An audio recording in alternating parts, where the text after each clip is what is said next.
When I went to school with the Cosby kids, it was an amazing experience at that time to be brought on set for the Cosby Show. I met Bill Cosby, and I'm going to tell you the stories about me meeting him. I'm also going to discuss how he got released from prison today and whether it was right or not. Phylicia Rashad, who played his wife on the show, coming out to support his release, saying that he's innocent. Wow. And then we're also going to discuss some big things about can we separate the art from the artist. Guys, before I start, this is comic book artist, writer, and director Graig Weich from BeyondComics.tv. I create these superhero characters here. A lot of people were like, hey, why do you want to discuss a controversial thing on your channel? Because I'm an open-minded person. I want to hear your opinions, your thoughts, and I want you guys to see whether or not you like my thoughts, or if you disagree with them, or if you want to change my mind, or have me help you change yours, or come together and create a new solution all around. So I'm very curious to hear the feedback I get on this from the comments below. So guys, let's talk about it really quickly. It's very important. The first thing, how did he get out? He got out on a technicality. So this 80-something-year-old former celebrity got out on a technicality. He's in his 80s, very, kind of withered and decrepit and partially blind now. So he got out because in a previous trial, I think it was in the mid-2000s, he made a kind of, I guess it's called a plea bargain or something, or some kind of a special deal that says if he comes on the stands and admits to what he did, that then they can't use that in a new trial if one was ever to be, activated or created. And they did use it. They pulled out his old information and they used it in the new trial. And that is the technicality. They broke the contract by using an old thing in the new trial. That was not allowed, and so they had to legally dismiss the case. It doesn't dismiss the testimony. It doesn't belittle the victims at all. All it does is say that they broke the contract in the original, which automatically indemnifies him, so he's free. Because of that scenario, he got out on that technicality. So people like Rose McGowan, who I personally spoke to and met, and I posted a video of that, who was part of the Me Too movement. She's a very famous actress. She had posted on her social media that she stands with the victims. Right? Phylicia Rashad, who I met at the time when I was on the show, I went to school with the Cosby kids. I wanted to make that clear. She said very importantly that she, oh my God, supports him and justice prevailed by him being released and innocent. Wow, so that's a rough one. I think she's going to come under massive attack for saying that, especially because now she's supposed to be, I think, the dean of a new school in college or something like that, or Hillman, or I forget the name of the actual school.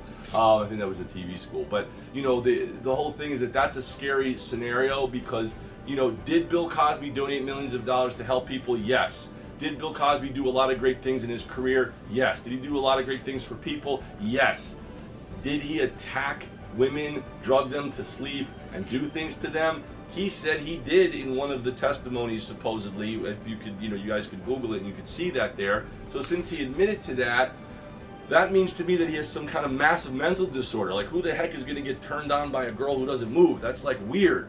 Like, the whole point of making yourself turned on is when the girl is into you, right? Like, you both have like this ebb and flow together. That's the exciting energy that you both are creating together. So how are you going to get excited by putting somebody to sleep? I don't get it. And it's also against their will. It's like so effed up. I can't even. I don't even know what to say with that. It's just so horrifying. But the whole point is that the reality of the situation is that here is a man who could have gotten any girl he wants, handsome, successful, rich, famous, yet he has this weird, terrible, dangerous, monstrous disorder to attack people, supposedly, right? So get help. Now, if he was still somebody who could do that and wasn't an 83-year-old decrepit, partially blind man, then I would say, yeah, lock him away because he's still dangerous. But because he can't be dangerous anymore because of his age, that doesn't mean to forgive the crime. No. I say instead of jailing him, which doesn't do any good for anybody, it doesn't help the victims, it doesn't help society, it doesn't help future people. That's like a revenge, let's get him back kind of thing. That doesn't do anything. Let's actually attack his resources. Let's put him in some kind of like a home prison, right? So that he has some kind of like home jail type of thing. But let's hit his pockets. That's his power, his pockets. Let's utilize his financial resources and take like half of his money for what he did and give it to the victims to donate to charities to help victimized people, to help victims, to help children, to help people who are in need, and give the power back to those who were victimized by him and let them become empowered to be able to make donations to charities to help people. That to me is a creative solution versus just let's lock them away. How does that help them? How does that help anybody? I mean, aside from mentally saying, haha, he's in prison, we got him back a little bit, you know what I mean? Or feeling some type of acknowledgement. Let's go beyond that. Let's actually, like home prison him, right? Where he's got to wear like an ankle bracelet type of thing. He's got to be, there, right? Because he's old and he can't move anyway, right? And then let's really utilize his resources, as I said before, empower the people he victimized, put them into a position of power, and bang, start, donating to people in need and really being helpful. Especially because the statute of limitations was up and they can't get any money from it, to my understanding, right? So post your comments below. I want to hear your thoughts. Do you agree with that? Do you have a better solution? Or do you just feel, let them rot in hell and F them? I know a lot, I'm going to get a lot of those comments. And a lot of people are like, just F them. They're just freaking, a lot of people just want that revenge. It seems like it doesn't really do anything positive. I want to take a negative and turn it into a positive. I want to, try to take things that are bad and make something good come out of it. So if he has financial resources that could help the people, take it from him and use it to help the people. Use it to help, children in need, abused people who were battered and abused. Let's help them. Do you see what I'm saying? That's my thought process. Again, I'm thinking of more of a technical way. Look, I create superheroes like these guys over here, so I'm always trying to find a way to, right a wrong, to do something good, right? It's my life's work. So that's the way my mind works, but I'm curious to hear your thoughts, and I'm very open to it. Now, moving on, can you separate the artist from the art? I think some people can't, and some people can. For me, I have worked very hard to try to compartmentalize it and separate it. So that way, I can still enjoy the art that was created, the funny TV shows, the funny stand-up specials, right? And kind of, even if I dislike the artist, if they created something of art that's good, you can try to like it. If you can't separate it, I understand.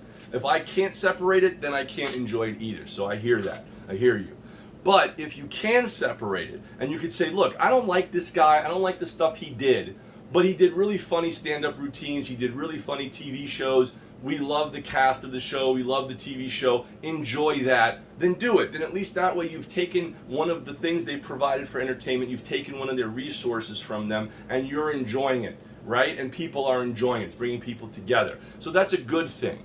If you take, for example, Woody Allen, the filmmaker, a lot of people hated the fact that he ended up marrying his adopted daughter, and they've been together like 25 years and they have a kid of their own now, but people hated that. I think it was disgusting. It's a horrifying kind of thing. But that being said, it did work out, so I guess good for them. I don't know what to say. It's weird, but okay, there you go. But because we don't like what he did, does that mean we shouldn't like the very funny films and the ingenious films that he made as a film director? So in my head I say, hey, if you can separate it, enjoy the film, enjoy the illusionary art and entertainment that they created, and let's dislike the bad guy and like the art, right?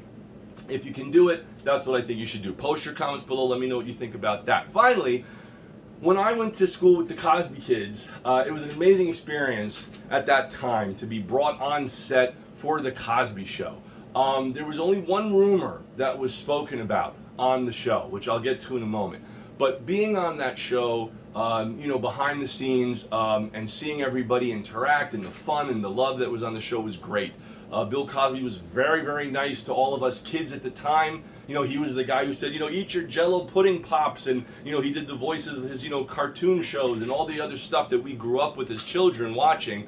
So we had no idea about any of this stuff. We never heard anything like that. But in a kind of amazing turn of events, on the last episode of the Cosby Show, which was they never aired this, but behind the scenes they brought out Boys to Men, which was like the #1 group back in that time. to entertain us all and sing and perform. And it was so awesome to take pictures with them and to get their autographs. And, I was just like, oh my God, this is amazing. And I was like a little kid in school, and I was trying to grow out like little bits of hair on my mustache and beard as a little boy. And you just see little hairs on the top and bottom. They wouldn't connect in the middle, So that's how long ago it was. Now I look like Chewbacca. But anyway, but at that time, tapping into that moment was a wonderful moment in time in history. And to enjoy everything back then was great. But I remember leaving the final episode of the show and hearing some of the rumors that he was having an affair, or had had an affair, with one of his castmates, who he kicked off the show. He would not bring them back for the final episode of the show, which if you want to know who that is, just watch the last episode on YouTube and you'll see who didn't, which consistent cast member was suddenly gone. And that was a rumor. I have no idea if it was true or not, but it does make sense. It's amazing that his wife stood by him and accepted his apology for his continual infidelity. Wow, I don't even know how somebody can do that. That's unbelievable. But okay, and whatever works for them. It's kind of a shocking thing to me to hear, but okay. And I'm curious what you guys think about that. I know there's a lot of disturbances, so to speak, in the forest, if you will. But it's a really sad situation, because no matter what, his reputation is destroyed permanently. It's a very awful kind of thing, and I really wish that he had gotten some kind of mental help for that. It seems to me to be like a very severe disorder, and I wish he stopped doing it and got help and recognized that he had a problem. So it's a very sad situation. Again, none of the victims, none of their testimonies are discounted. They did not overturn it and say he's innocent. They just dismissed the case and released him. They didn't say that he's innocent or guilty or anything like that. They just could not follow through with the case because of this technicality. So that's pretty much it, guys. That's pretty much all the information, but I'm curious to hear your thoughts. Post your comments below. Make sure to follow and subscribe if you would. That'd be awesome. And as they say in comic books, guys, to be continued. I hope that you guys stay safe out there. Take care.